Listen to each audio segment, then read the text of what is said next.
बातमी अतिशय महत्त्वाची आहे। 16 तारखेला ठाकरे बंधूंचं अस्तित्व संपलेलं असेल असं किरीट सोमय्या म्हणतायत। किरीट सोमय्यांनी ठाकरे बंधूंवर निशाणा साधलाय।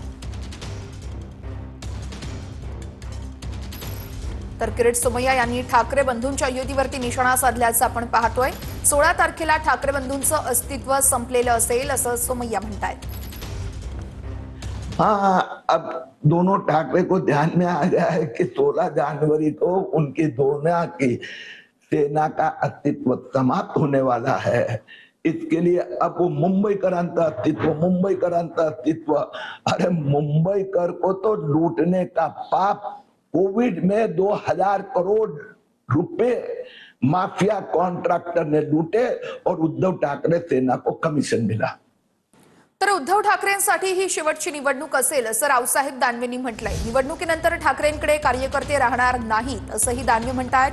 तर रावसाहेब दानवेंनी भविष्य सांगण्याचा धंदा सुरू केलाय असा पलटवार सुषमा अंधारेंनी केलाय।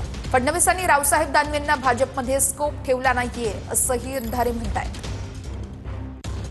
भारतीय जनता पक्षाची संगत सोडली आणि हिंदुत्वाला सोडलं आणि काँग्रेस आणि राष्ट्रवादी काँग्रेसची संगत केली, त्या दिवशी त्यांचा पक्ष जवळपास संपुष्टात आला होता।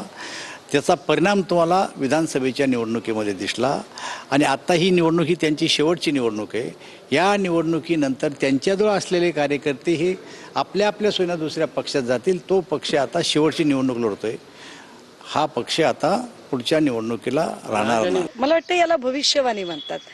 काय हरकत आहे हे बघा, रावसाहेब दानवे आता त्यांचा रिलेव्हन्स संपलेला आहे, काही काम नाहीये। भाजपामध्ये काही त्यांना स्कोप आता देवेंद्रजींनी ठेवलेला नाही। अशा काळात जर त्यांनी एखादा ते काड्या ठेवून भविष्य बघणारे किंवा पोपटाला कार्ड काढून सांगून भविष्य बघणारे असे जे काही लोक असतात, त्याच्यापैकी जर एक असा नवा भविष्य सांगायचा काही धंदा सुरू केला असेल तर करू दे की बिचाऱ्याला, 2 पैसे त्याच्यात तरी कमवू द्या। त्यामुळे रावसाहेब दानवेंच्या भविष्यावर आता काय बोलू नये आपण। तर ठाकरेंची ही शेवटची निवडणूक आहे असं संजय शिरसाट म्हणतायत। आज ठाकरेंसोबत कोणीही युती करण्यास तयार नाहीये असंही शिरसाटांनी म्हटलंय। इतरांसोबत जाण्याचा ठाकरेंचा रस्ता बंद झालाय। महायुतीसारखी ताकद ठाकरेंकडे नाहीये असंही शिरसाटांनी म्हटलंय।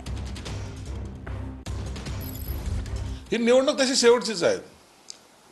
आजच्या घडीला त्यांच्या बरोबर यायला कोणी तयार नाही, कोणी त्यांच्यावर युती करायला तयार नाही। मला वाटतं आज कदाचित मनसे आणि उबाटाच्या जागा वाटपा संदर्भामध्ये घोषणा होण्याची शक्यता नाकारता येत नाही आणि म्हणून त्यांना आता इतरांच्या बरोबर जाणं किंवा इतर त्यांच्या बरोबर येणं हा रस्ता जवळपास बंद झालेला आहे। म्हणून आज घोषणा कदाचित होईल आणि यांना स्वतंत्र लढावं लागेल।